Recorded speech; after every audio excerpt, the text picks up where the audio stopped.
అందరికీ praise lord. August 24 ఈరోజు దేవుని వాగ్దానము. నీతిమంతుల ప్రార్థన ఆయన అంగీకరించును. సామెతలు 15:29. ఈ లోకంలో నీతిగా జీవించే ప్రతి ఒక్కరికి దేవుడు ఈ వాగ్దానం ఇస్తున్నాడు. ఈ లోకంలో జీవించే కొంతకాలము నీతిగా నీవు జీవిస్తే నీవు చేసే ప్రతి ప్రార్థన తప్పకుండా దేవుడు అంగీకరిస్తాడు. నేడు ప్రజలు ఎందరో మనుషుల దగ్గర వారు తమ కష్టాలను బాధలను చెప్పుకుంటారు. వారు వింటారు కానీ వారి పక్షంగా నిలచుటలో విఫలమవుతారు.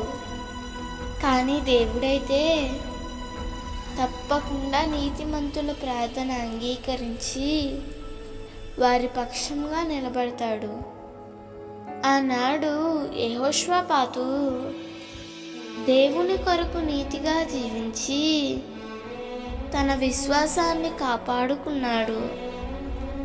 ఆ సమయంలో గొప్ప సైన్యము యెహోషాపాతు మీదకి వచ్చింది.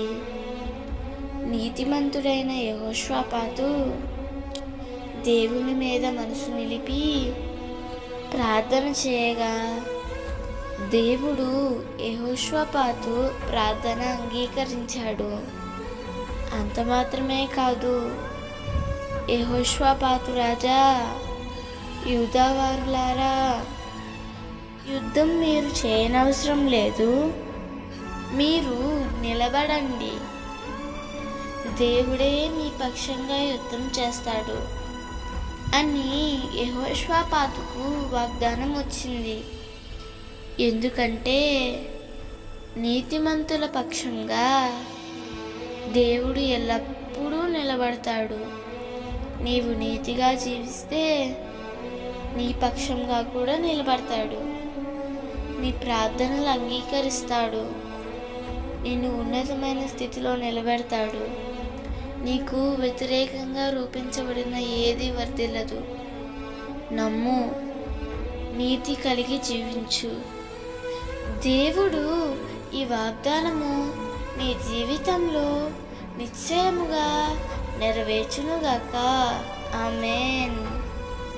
ఈ వాగ్దానం మీకు దీవెనగా ఉన్నట్లయితే తప్పకుండా మీ బంధువులకు, స్నేహితులకు షేర్ చేయండి, లైక్ చేయండి, ఆమేన్ అని కామెంట్ చేయండి. ప్రభు పనిలో పాలుభాగస్తులు కండి.